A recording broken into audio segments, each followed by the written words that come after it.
pasture. Okay, so as you saw the cattle moving, Farmer Hill just moved the cows into a new part of the pasture. And so while we're here, we're going to ask him, about his specific breed and these particular cattle. Yeah, so we had a goal when we started farming that we wanted animals that were grass-fed and grass-finished. So we were going to keep them on their natural forage through the entire process. We weren't going to use any outside inputs or any grain inputs in that finishing process. And to be able to do that efficiently, you can't have just any animal. In fact, Leah and I joke sometimes that there are certain animals that are feedlot animals. There are certain cows that are designed for the feedlot. The bigger, heavier framed animals, they're not going to work well on my system. They're going to eat a lot of grass and not have the finish on the meat, the marbling in the meat that most people are looking for or seeking out. What we're actually after is we want animals that are roughly around 1,000 pounds, give or take a little bit there, but we want genetics that are very good on grass. So literally one of the things that we do, we don't just take any animal. We come out here and we look, and when it comes breeding season, we're actually looking and seeing which animals meet the characteristics that we want, which ones have good hormonal production. Those are good, healthy animals. And we feel like the system that we utilize, where we're constantly moving them, as you saw, these animals have to keep moving. If these animals were out on their own, unimpeded by man's obstacles, right, they would actually just be constantly moving, and we're trying to mimic that environment. So we want to keep consistent forage in front of them to be able to do that and achieve that. Yeah, and so it's important you were talking about that it's more than just saying you're grass feeding a cow, because it's got to be the right cow, it sounds like. Yep. Because I'm assuming a lot of the stuff in the supermarket we're seeing, there's probably a little bit of mislabeling whenever it says, hey, this is grass fed. Could you speak a little bit about that, maybe what they're doing to maybe take that cow and consider it grass fed when it may not be? Yeah, and this is where you really have to look behind the label, right? You actually have to see what that producer truly does on their operation. That's one of the reasons we love being transparent, because we look at it as transparency equates to accountability.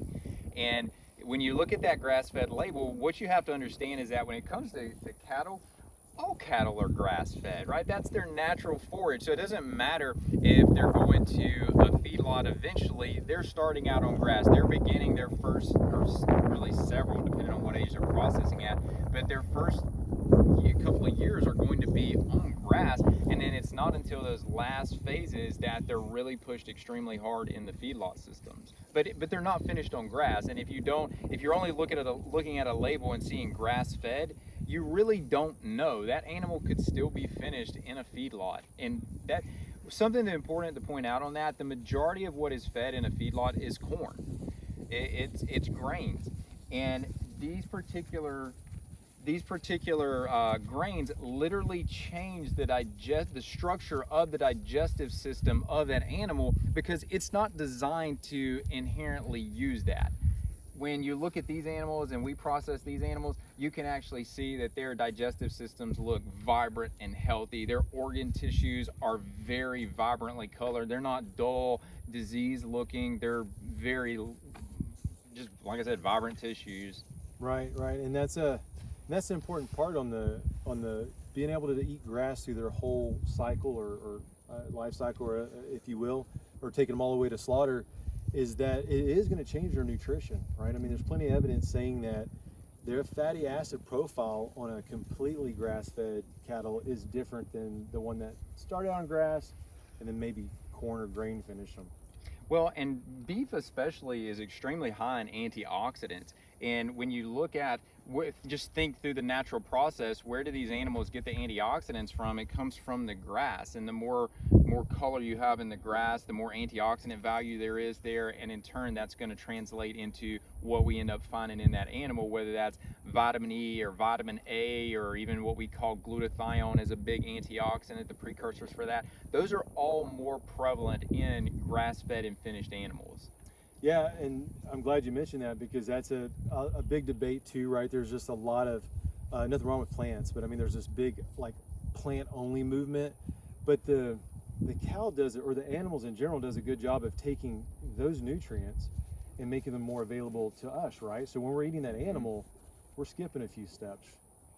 Essentially, yeah, because that's actually a really good point. If you just think through metabolic systems of these animals, they can handle the plant. They can handle the cellulose and the fiber and the things that make a plant unique. They can break that down and extract the nutrients out of it because of the microbes in their rumen, in their digestive system. Whereas us as humans, we can't do that nowhere near to the same efficiency that that animal can. So that's indeed what you're talking about as far as using them as a bypass. Right, and then they'll also concentrate these things more, so you can effectively maybe eat less of it, but be more, I guess, you can satisfy your nutrition, your mineral levels a lot quicker. Maybe eating a very healthy grass-finished animal like this or grass-fed. Now, on the flip side of that, if they were eating grass or grain or corn that's sprayed with, pesticide, herbicide, you name it, whatever those things, Right. that is technically probably concentrating as well. It is concentrating as well, and it's also stopping the exchange of minerals into the plants, which those herbicides and pesticides, especially the pesticides, but also the herbicides, are killing the microbes. Those microbes are what are facilitating that movement of minerals from the soil to the plant, and then if they're not available, even if the animal is consuming those, they're not getting those minerals. It's just not a mineral-rich plant.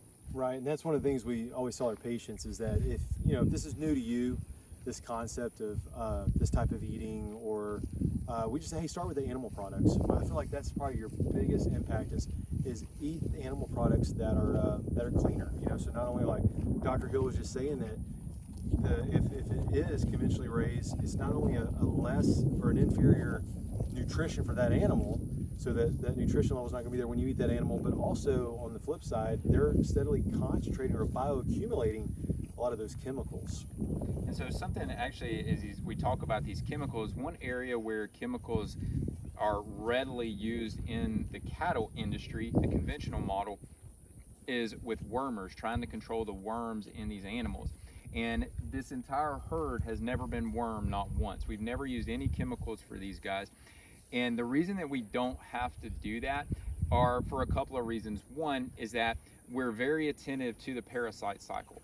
And because we continue to move these animals, by the time the parasites are really a problem at about day 3, the animals have well moved away from that manure that they've dropped, so we don't risk the animal crossing back over that manure, and we never bring them back around to that same area before 30 days, because at 30 days the parasite cycle has extinguished. And so we're always mindful of that, not to run the risk of inducing parasites. The other reason is our pastures are not managed for any one specific species. So for example, the dominant grass out here is Bahia grass. I don't just manage for Bahia grass.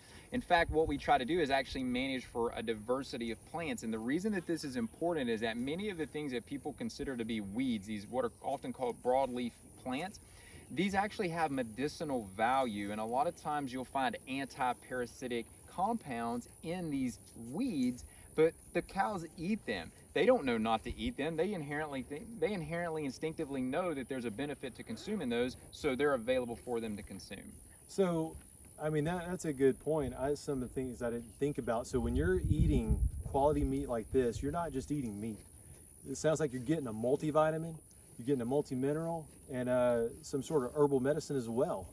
So, if you're eating conventionally raised meat, you're missing out on a lot of nutrition. All right, say, which one of these cows can I ride? Go get on that bowl.